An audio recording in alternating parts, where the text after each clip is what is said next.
So, okay, so papahirapan kita, Jerry. Siyempre, may isang grupo, veterans. Ito yung mga Mon Fernandez, Abed Guidabin, Manny Victorino. So Relosa, gaya. Pero may grupo din na kayo-kayo. Yes. Jerry, Nelson, Zaldi, ganyan. Pero kung pipili ka ng isa lang, na talagang minsan di ka makatulog dahil iniisip mo na yung matchup mo sa taong to the next day, sino yun? Number 1, yung Mon Fernandez. High-scoring big guy. Tapos second, si Benji. He's a high-scoring player also. Sa akin kasi it's more on it's an honor for me to guard a good player. Ako sa akin, if I can contain a player, it's more than enough because I have Alvin na who will do the scoring. If I can score, okay lang.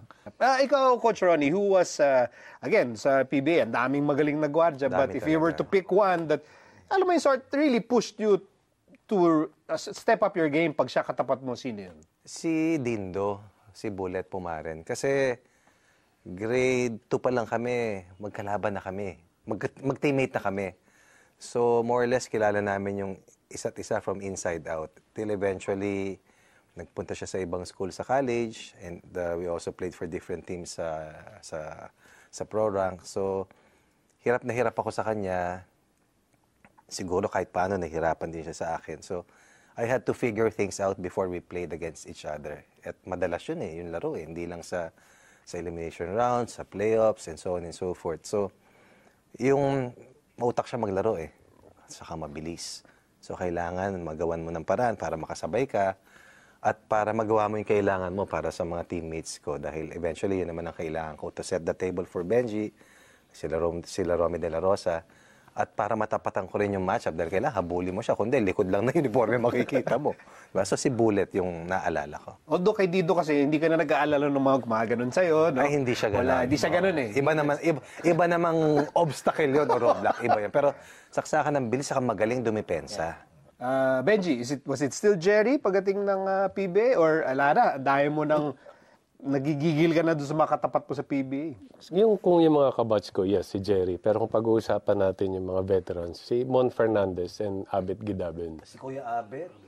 Tatandaan ko yung sinabi nila, bantayan mo si Abed. Nabantayan ko. Kaya ang score lang niya noon, 29. 29 lang yung nagawa. Jetta yun. Bad game. Bad game siya noon. Binantayan ko, 29 points. And then si Mon Fernandez talaga. Kasi paborito ko siyang player. And first game pa namin, Shell, kalaban San Miguel. So ako, hindi ko alam gagawin ko. Ano ba gagawin ko? Kakamayan ko ba siya? So nilapitan ko, jump ball. Kakamayan ko. Ganun. Nilampasan ako. Ginanon ako. Tapos naiwan akong gano'n. Dominic Wilkins ka. Tapos hindi ako kinakausap. Tapos tinitira ako sa game. Tapos after nung first conference, second conference, naglabang kami. Nagra-round robin ako. Gulat ako, may umakbay sa akin. Sabi sa akin, welcome sa PBA. Sabi sa akin gano'n. Tapos mula noon, nakikipag-usap na siya. Tapos ang kulit. Ang kulit. Pero sa kanya pa rin ako nahirapan. I have to mention this. No? The three of you are part of that second wave of iconic superstars na pumasok sa liga. You have the Pioneers, Mon Fernandez, Jaworski, Arnaiz, Atoygo, lahat. Kayo, pumasok kayo, second wave. Superstar kayo, pumasok kayo ng PBA. Did you ever feel that the legends were like, sino ba itong mga to?